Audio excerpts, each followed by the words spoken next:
Hello everyone, thank you so much for joining me today. In today's video, I will be unbagging the Ipsy Glam Bag for May 2020.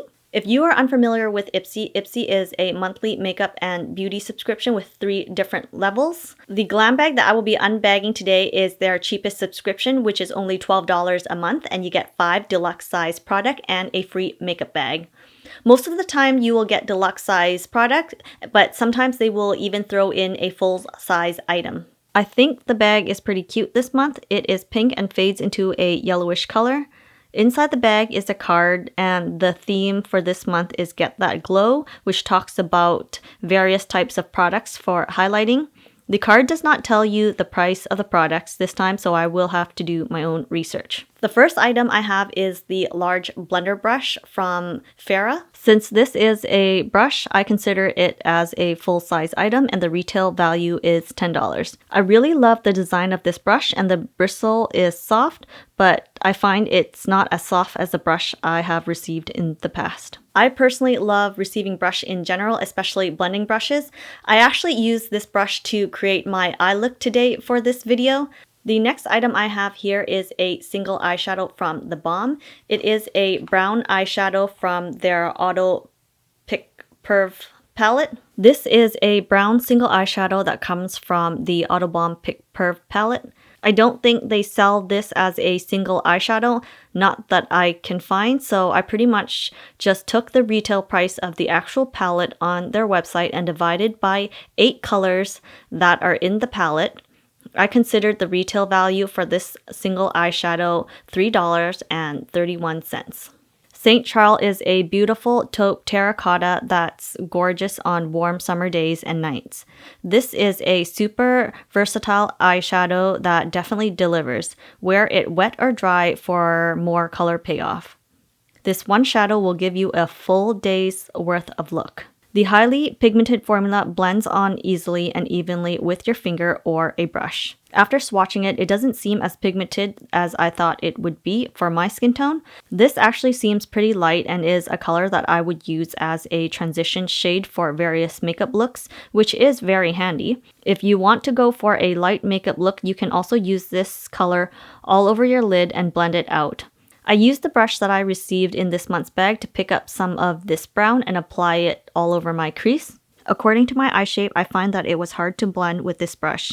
The tip of this brush is too flat for me to control where I want the transition shade to be, so I have switched to my MAC 217 brush to finish the job. I prefer using this color as a transition shade, and as usual, the key to having a nice transition is blending. In the future, I would probably use the F.A.R.A.H brush for contouring the nose with powder or to set the under eyes. I guess I can use it clean without any products to blend out eyeshadows together. This doesn't have a mirror, but I like that it's compact and you can easily take it on the go. The next item I have here is the Tarte Jelly Glaze Anytime Lip Mask. This is like the tiniest squeezy tube I have ever seen. It actually smells really good.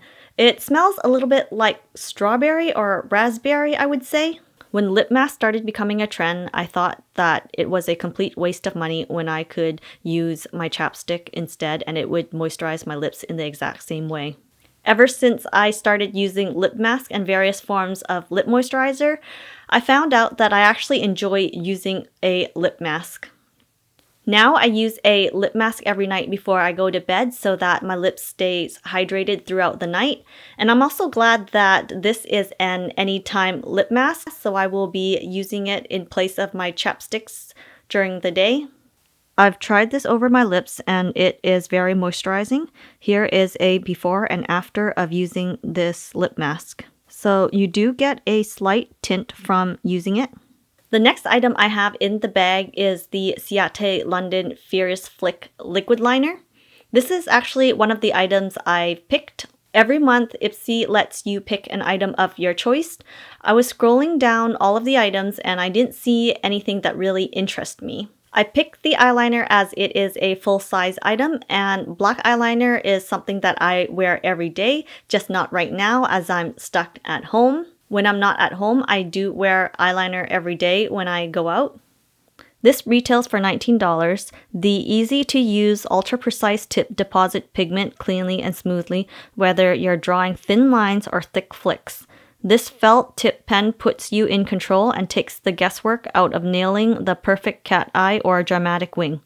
Consider it an everyday staple in your liner wardrobe. Once this liner is on, it's on. It won't smear, smudge, or run. When I rubbed the eyeliner, it definitely did not smudge. When sprayed with water, this is not a waterproof eyeliner, so be careful on those rainy days. You also don't want to get panda eyes while you're going swimming either. I personally don't have a problem with waterproof eyeliner. I just want an eyeliner that would come off easily at the end of the day without me having to rub my eyes too much. I'm actually wearing this eyeliner right now, so I will insert a clip and give you my thoughts on this. I'm usually not a fan of the felt tip, and when it comes to choosing my eyeliner, I much prefer a brush tip as I feel it gives me more precise control. However, when I tried this one, it isn't too bad. It still created a nice wing look. The eyeliner was easy to use, but I have used better eyeliners and find that this isn't something that stands out from other eyeliners out there. This is the final look. The last item I have in the bag is the Daily Anti-Frizz Serum from Pure Brazilian. This is a travel size that retails for $7.50. This is a super powered smoothing serum, all natural organ oil conditioned strands for mirror-like shine and crazy softness. Strengthening keratin prevents damage and breakage to ensure your hair cuticle stays intact and lay flat. Ideal for anyone who heat style and does chemical treatments. Another ingredient that I would like to highlight is that this contains antioxidant-rich acai extract, which is a must for color-treated hair. It protects your dye job and your color from UVA and B ray, which cause color fading. This is a leave-in treatment for healthier looking hair. All the ingredients listed on here strengthen your hair and makes it shinier. I really hope this works. As you can see, I have damaged hair as I do dye my hair, and I could really use something like this. The instruction on here says use on towel dried hair from roots to end. This is to be used before blow drying. I'm glad that I got a travel size of this product because I shower every night and I let my hair air dry and I do not style it until the very next morning, so the serum wouldn't do much for me anyways. Some days on the weekend or when I'm on vacation, there are days that I do shower in the morning. I will try to remember to use this if I style my hair on those days. Just a reminder that this bag costs $12. Now let's add up all the items inside this month's bag and see how we feel. First, we have the blending brush for $10 and the single eyeshadow for $3.31. Then the Anti-Frizz serum for $7.50, the lip mask for $7, and the eyeliner for $19. So the total value of this bag is $46.81. My last two bags were worth more than this, but I'm still happy with all the items I received. I don't really have a favorite item this month and nothing really stands out to me, but everything I've received are items that I would use. Overall, I feel that the value of this month's bag could be better. Let me know in the comments below if you have a favorite item and your thoughts on this month's bag. Thank you so much for watching, and I will see you in my next video. Bye!